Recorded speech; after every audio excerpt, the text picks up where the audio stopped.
Bab 1623. Hati Zeke membengkak karena kegembiraan. Tepat ketika dia berpikir bahwa perjalanan seni bela dirinya telah terputus secara permanen setelah kehilangan kekuatannya, harapan telah bangkit untuknya sekali lagi. Faktanya, kemungkinan dia mendapatkan kembali kekuatannya sangat tinggi. Pria itu membuka manual dengan hati-hati dan mulai mempelajari tekniknya.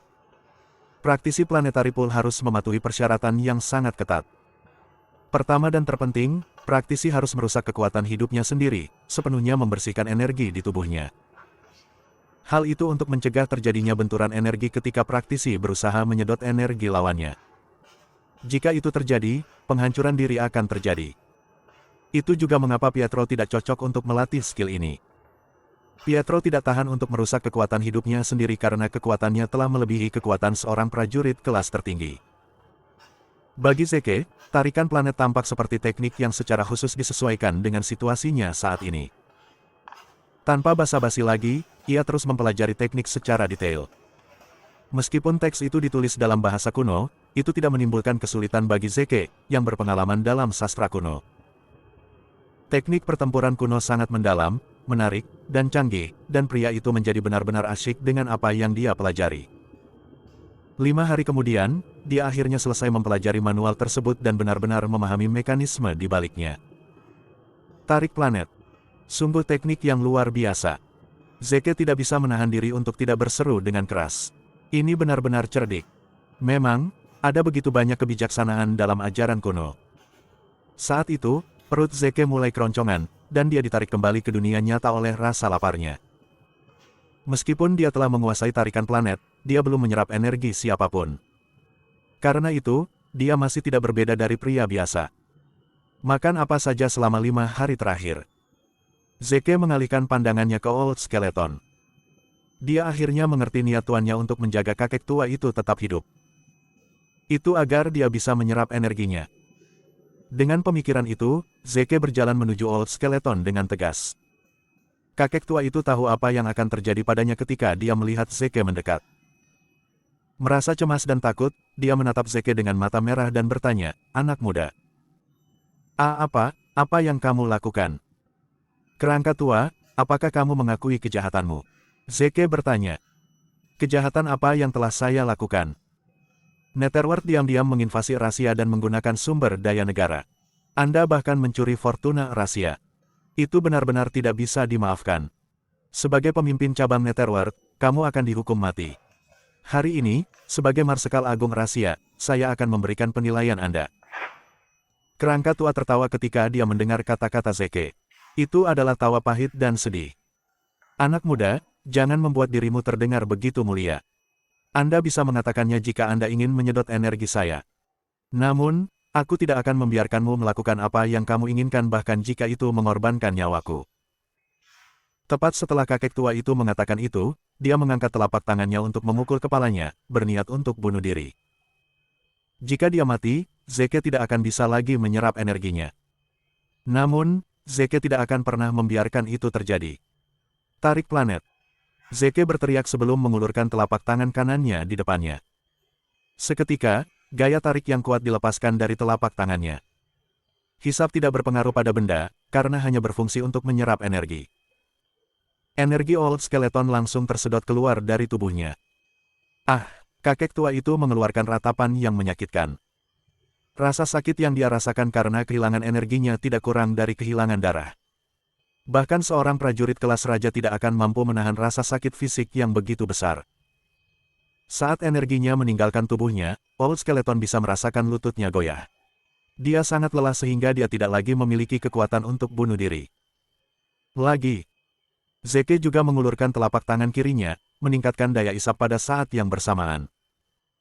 Energi yang tersisa dari Old Skeleton diserap oleh Zeke secara instan. Pria tua itu sangat kesakitan sehingga dia berguling-guling di tanah dengan kesakitan, menua dengan kecepatan yang dipercepat. Sementara itu, Zeke dengan cepat mendapatkan kembali kekuatannya, dan bahkan kulitnya terlihat jauh lebih baik dari sebelumnya. Dari seorang pria biasa, dia menjadi seorang Grandmaster, seorang Archduke, dan akhirnya, seorang prajurit kelas raja. Bab 1624. Karena energi Old Skeleton kuat dan besar, Zeke membutuhkan waktu lebih dari setengah jam untuk menyelesaikan menyerap semuanya. Begitu kekuatan Old Skeleton hilang, dia berbaring terengah-engah di tanah. Sementara itu, Zeke telah terlahir kembali menjadi prajurit kelas raja. Namun, dia saat ini adalah prajurit kelas raja dari level terendah. Karena kerangka tua telah kehilangan lebih dari 80% energinya sebelum Zeke mulai menyerapnya, Zeke tidak memiliki tingkat energi yang sama dengan yang dimiliki lelaki tua itu di puncaknya. Namun, hal yang aneh adalah bahwa tepat setelah Zeke selesai menyedot energi kakek tua itu, mantra pembatasan pecah. Old Skeleton menggeram dengan gigi terkatup, dasar bajingan. Bunuh saja aku sekarang. Zeke menggelengkan kepalanya dan menjawab, maaf, tapi kamu tidak bisa mati sekarang. Ceritakan semua yang Anda ketahui tentang Netherworld dan saya akan membiarkan Anda hidup. Menolak hanya akan memperburuk keadaanmu. Tidak mungkin Zeke membiarkan Old Skeleton mati karena dia adalah satu-satunya koneksi ke Netherworld. Dia meraih kakek tua itu dari tanah dan hendak pergi ketika Old Skeleton tertawa dingin dan berkata, anggota Netherworld tidak akan pernah menjadi tahanan. Setelah mengatakan itu, kerangka tua mencoba bunuh diri dengan menggigit lidahnya. Namun, Zeke bereaksi dengan cepat dan memberikan pukulan cepat ke bagian belakang kepalanya. Dengan itu, kerangka tua langsung pingsan. Zeke berjalan di sepanjang sungai bawah tanah selama 2 hari penuh sebelum dia berhasil melihat cahaya. Mempercepat langkahnya, dia mencapai pintu keluar segera setelah itu. Ketika dia melangkah keluar dari gua, dia disambut oleh air terjun. Di kaki air terjun adalah sebuah danau tak terbatas. Melihat danau yang jernih dan langit yang cerah, Zeke tenggelam dalam pemandangan yang indah untuk sesaat. Tanpa ragu, dia melompat dari tebing air terjun. Seorang gadis muda berusia sekitar 8 tahun sedang memancing di sepanjang pantai ketika dia menyaksikan pemandangan itu. Menutupi mulutnya dengan tangannya, dia benar-benar terkejut. Kakek tidak berbohong padaku. Dewa sungai benar-benar ada. Serunya. Untuk prajurit kelas raja seperti Zeke, berenang adalah hal yang mudah. Sambil berpegangan pada Old Skeleton, dia dengan cepat berenang ke pantai. Dengan senyum di wajahnya, Zeke bertanya kepada gadis yang sedang memancing, gadis kecil, di mana tempat ini? Gadis itu melemparkan pancingnya ke tanah dan segera berbalik. Dia lari sambil berteriak terus-menerus, kakek. Dewa sungai ada di sini. Petik 2. Gadis kecil ini. Bibir Zeke melengkung menjadi senyum pahit sebelum dia mengejar gadis kecil itu, membawa Old Skeleton di tangannya. Prioritasnya adalah menemukan desa di mana dia bisa mendapatkan makanan untuk mengisi perutnya. Setelah mengikuti jejak gadis itu beberapa saat, sebuah desa muncul di hadapannya. Kabut tebal di desa yang tenang dan menyenangkan. Ladang mengelilingi desa, dan sebuah sungai mengalir di tengahnya, berkelok-kelok menuju danau. Rasanya seperti surga di bumi. Sebelum Zeke bisa memasuki desa, sekelompok penduduk desa tiba-tiba bergegas keluar dan berkumpul di sekelilingnya, menilai dia dengan rasa ingin tahu. Zeke langsung tegang karena insting pertamanya adalah bersiap untuk bertarung.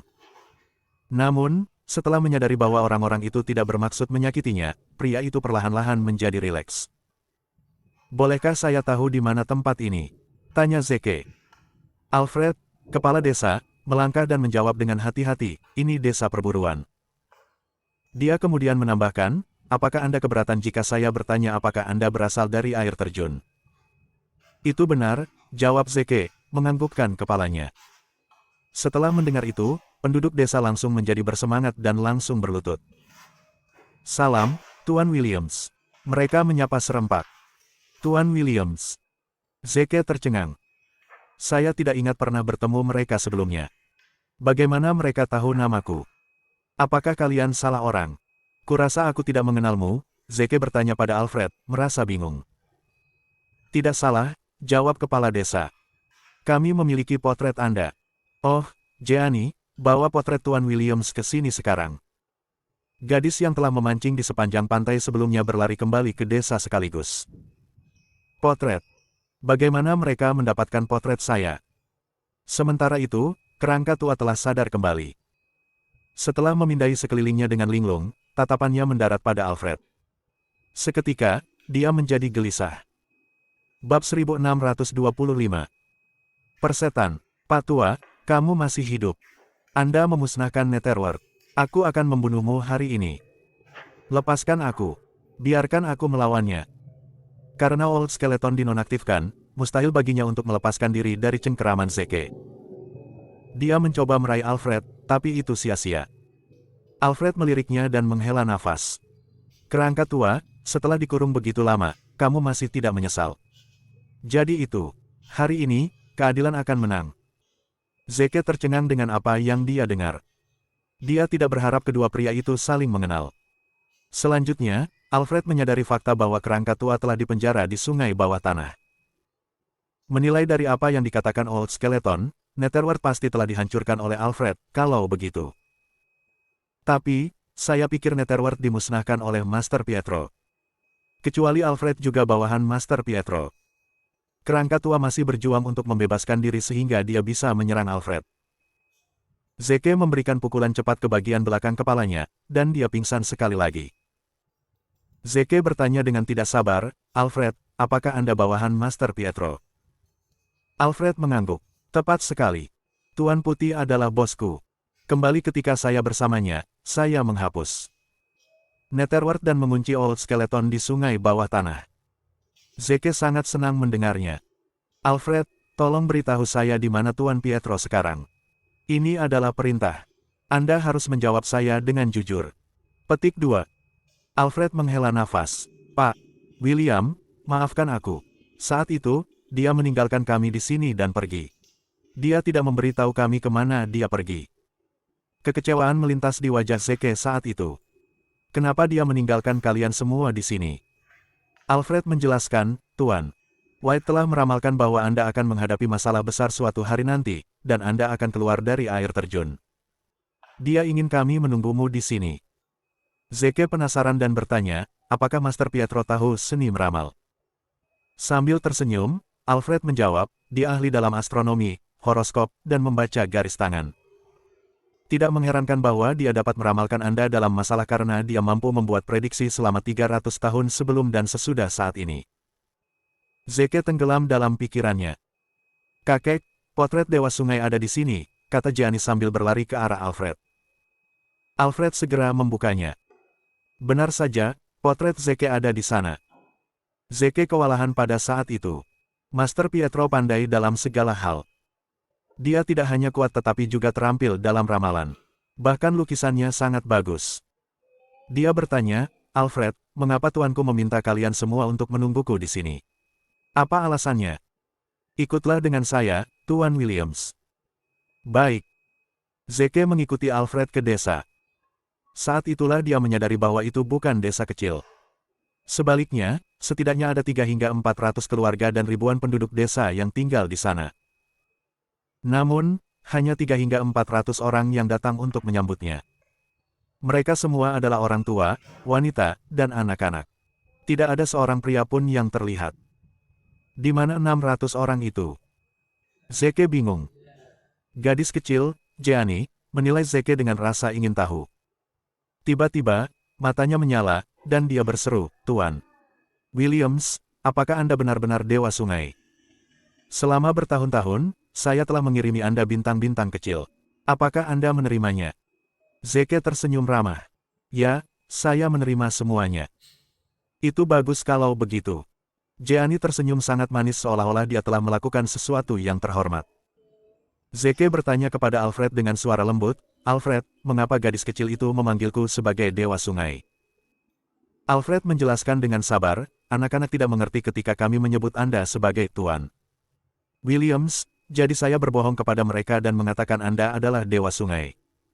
Semua anak-anak ini telah menunggumu setiap hari di tepi pantai agar kamu muncul. Bab 1626. Secara alami, Zeke sadar bahwa bahkan pada puncaknya, dia tidak layak disebut sebagai dewa.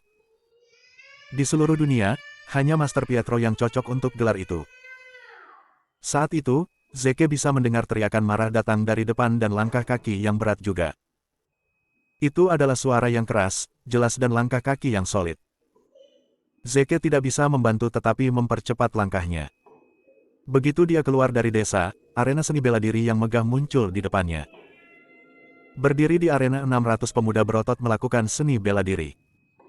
Kulit perunggu mereka bersinar cemerlang di bawah terik matahari, dan kekuatan terpancar dari mereka. Setiap gerakan mereka adalah pemandangan yang spektakuler, dan semua orang dapat mengatakan bahwa mereka adalah petarung yang luar biasa. Bahkan di kejauhan, pikiran Zeke terpesona oleh tampilan mereka yang kuat. Dia bertanya, "Alfred, apa ini?" "Ini adalah hadiah yang telah disiapkan Tuan White untukmu. Tuan Williams, silakan ikut saya." Zeke mengangguk dan mengikuti Alfred ke platform tampilan. Alfred memerintahkan, "Azure Dragon, kumpulkan." 600 orang kuat segera menghentikan latihan mereka dan masuk ke formasi. Zeke tahu bahwa mereka terlatih dengan baik, dan gerakan mereka disinkronkan sebagai satu kesatuan. Alfred mengumumkan, "Tuan Williams akhirnya tiba. Waktu bagimu untuk melayani dia telah tiba." Mata para pria berkobar karena kegembiraan. Semuanya menatap Zeke. "Azure Dragon siap melayani Anda, Tuan Williams. Apapun yang Anda butuhkan, kami akan melakukannya untuk Anda." Mereka telah menunggu lama dan akhirnya, Zeke telah menunjukkan dirinya. Sudah waktunya bagi mereka untuk menggunakan kemampuan mereka dengan baik. Zeke kagum. Dia telah memperhatikan bahwa di antara Azure Dragon, 50 dari mereka adalah prajurit kelas raja dan sisanya adalah Archduchess. Di zaman di mana prajurit kelas raja bisa memerintah semua, naga Azure saja sudah cukup untuk mendominasi dunia. Hadiah dari Master Pietro ini sangat berharga. Mereka adalah apa yang saya butuhkan untuk melakukan comeback. Zeke melambaikan tangannya dan memerintahkan, "Azure Dragon." "Ya Pak." Sekarang para pemberontak membuat kekacauan di rahasia, segalanya tidak terlihat baik. Kita akan berangkat besok dan melenyapkan para pemberontak. "Ya Pak." Zeke menjawab, "Bagus. Lanjutkan latihanmu." "Ya Pak." Naga Azure melanjutkan pelatihan mereka sekali lagi. Sebagian besar Azure Dragon adalah prajurit fana. Dampak dari pelatihan mereka sangat kuat. Sepertinya di depan Zeke, mereka berlatih lebih keras dari sebelumnya. Mereka semua bersemangat dan siap bertarung. Alfred berkata, "Tuan Williams, seperti yang diminta oleh Tuan Putih, naga Azure disajikan kepada Anda sebagai hadiah. Mohon diterima." Zeke menepuk pundaknya. "Terima kasih atas kerja kerasmu. Saya menghargainya. Mereka akan menjadi kartu truf saya untuk comeback saya." "Sama-sama, Tuan Williams. Ngomong-ngomong, ada hadiah lain untukmu." "Hadiah lain?" Mata Alfred tertuju pada Old Skeleton. "Jika saya benar, Anda pasti telah memperoleh keterampilan tarik planet, kan?" Zeke mengangguk. "Tepat sekali. Saya akan memberi Anda beberapa prajurit kelas raja untuk memberi Anda energi dan meningkatkan kecakapan tempur Anda." Zeke mengerutkan kening. "Kamu ingin aku mengekstrak dan mengambil energi dari Azure Dragon?" "Tidak mungkin." Alfred tersenyum. "Marsekal hebat, kamu terlalu khawatir. Jika semuanya berjalan sesuai rencana, saya akan dapat mempersembahkan kepada Anda beberapa lawan kelas raja malam ini." Bab 1627. Desa perburuan dikelilingi oleh pegunungan di segala arah. Oleh karena itu, sebelum pukul 6 malam, desa itu sudah diliputi kegelapan. Pada saat itu, semua penduduk desa sudah tidur. Semuanya sunyi dan gelap kecuali rumah Alfred, yang lampunya masih menyala.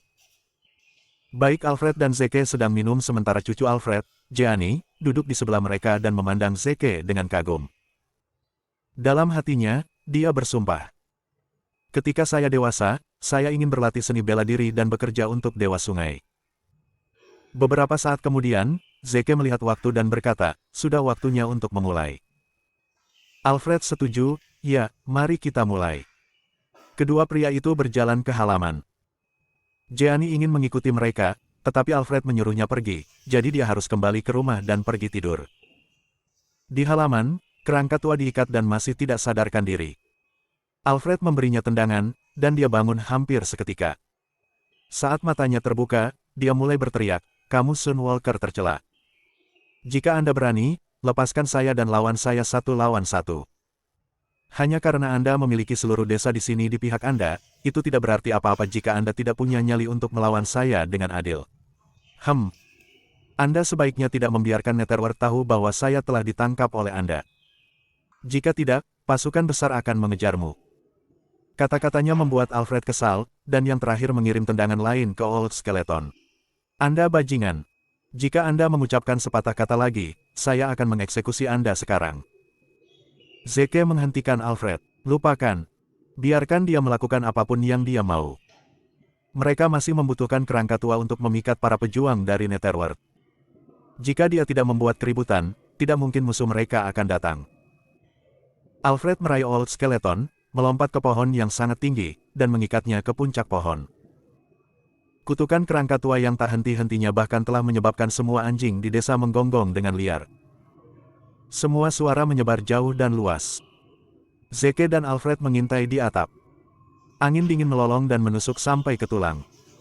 Namun, tidak satu pun dari kedua pria itu merasa tidak nyaman. Bertanya kepada prajurit kelas sendiri, energi di dalam diri mereka lebih dari cukup untuk menahan dinginnya tagihan.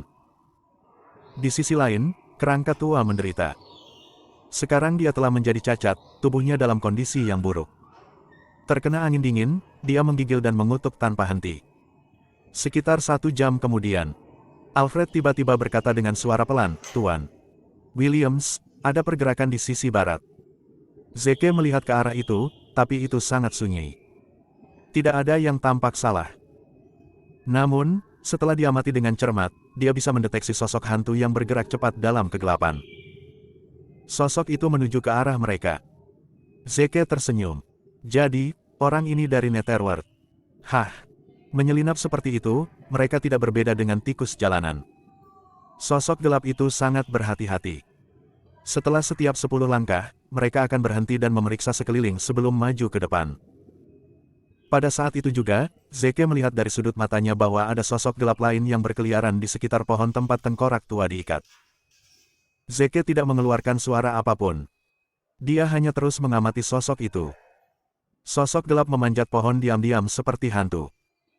Jelas, itu adalah taktik pengalihan dari Netherworld. Fungsi sosok gelap di barat adalah untuk mengalihkan perhatian mereka sementara tanggung jawab orang lain adalah untuk menyelamatkan kerangka tua. Begitu sosok itu berada di tengah-tengah pohon, Zeke memutar kepalanya perlahan dan tersenyum dingin pada orang itu. Sosok gelap itu gemetar di mana-mana. Menembak, aku sudah ketahuan. Reaksi pertamanya adalah melarikan diri. Namun, tepat saat dia akan bergerak, Zeke melepaskan tarikan planet. Bab 1628. Hisap yang kuat menghabiskan semua kekuatan batinnya saat itu juga. Sosok gelap itu jatuh ke tanah dan terbaring di sana, sama sekali tidak bergerak. Dia bahkan tidak punya waktu untuk mengeluarkan satu suara pun. Alfred terkesiap. Tarik planet memang menakutkan. Sial. Kerangka tua segera berteriak ke sosok lain di barat, cepat. Lari. Mereka memiliki 2 prajurit kelas raja. Anda tidak cocok untuk mereka. Lari kembali dan dapatkan bala bantuan. Petik 2. Sosok gelap itu menjadi pucat karena ketakutan dan mulai berlari. Alfred meraung, Kemana Anda pikir Anda akan pergi? Sudah waktunya bagimu untuk mati. Dia mengejar tanpa ragu-ragu. Sementara itu, Zeke melompat dari atap dan mengamati orang yang baru saja dia hisap kekuatan batinnya. Setelah mengambil kekuatan batinnya, Zeke tidak melihat peningkatan yang signifikan dalam kekuatannya sendiri. Sepertinya orang ini hanyalah seorang prajurit biasa, dan kekuatan batinnya terlalu kecil untuk berguna bagiku. Setelah apa yang dilakukan Zeke padanya, tidak ada tanda-tanda kehidupan yang tersisa dalam dirinya. Zeke menyalakan lampu dan menatap pria itu dengan hati-hati. Orang itu sangat kurus. Faktanya, dia jauh lebih kurus daripada Old Skeleton sendiri. Garis besar tubuh dan wajahnya berbeda. Dia tidak terlihat seperti manusia atau hantu dan memberikan perasaan yang menakutkan. Zeke terkesiap. Tempat seperti apa Netherworld? Mengapa semua orangnya terlihat seperti ini? Tidak heran mereka seringan bulu. Ternyata mereka terlalu kurus. Tidak lama kemudian, Alfred kembali. Dengan tatapan menyesal, dia berkata, "Maaf, Tuan Williams. Saya gagal mengejarnya, dan dia telah melarikan diri." Petik 2. Zeke sama-sama kecewa. Itu tidak masalah. Lupakan. Pada kenyataannya, mereka berdua dengan sengaja membiarkan orang Netherworld lainnya pergi. Tujuan mereka adalah membuatnya memanggil lebih banyak prajurit untuk datang sehingga Zeke bisa menyedot kekuatan batin mereka. Namun, kerangka tua tidak memiliki firasat tentang rencana mereka. Sebagai gantinya, dia mengancam, "Kalian berdua sebaiknya melepaskanku. Jika tidak, ketika tentara Netherworld datang, kalian akan menjadi daging mati." Netherworld tahu bahwa Anda memiliki 2 prajurit kelas raja. Mereka pasti akan mengirim minimal 5 prajurit kelas raja untuk mengambil nyawamu. Kamu pasti akan mati ketika itu terjadi. Petik 2. Kerangka tua tidak tahu tentang keberadaan Azure Dragon. Alasannya adalah ketika Zeke bertemu dengan Azure Dragon, Old Skeleton masih tidak sadarkan diri.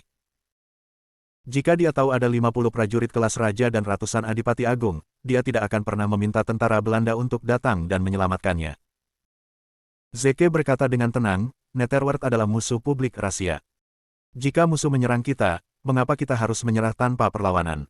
Aku akan membunuh siapapun yang datang dari Netherworld. Kerangka tua tertawa dengan arogan.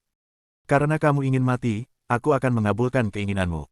Malam ini akan menjadi yang terakhir untukmu. Tidak mengindahkan kata-kata Old Skeleton, Zeke dan Alfred terus menunggu di atap. Lewat tengah malam, ada angin kencang, dan pepohonan mulai bergoyang keras.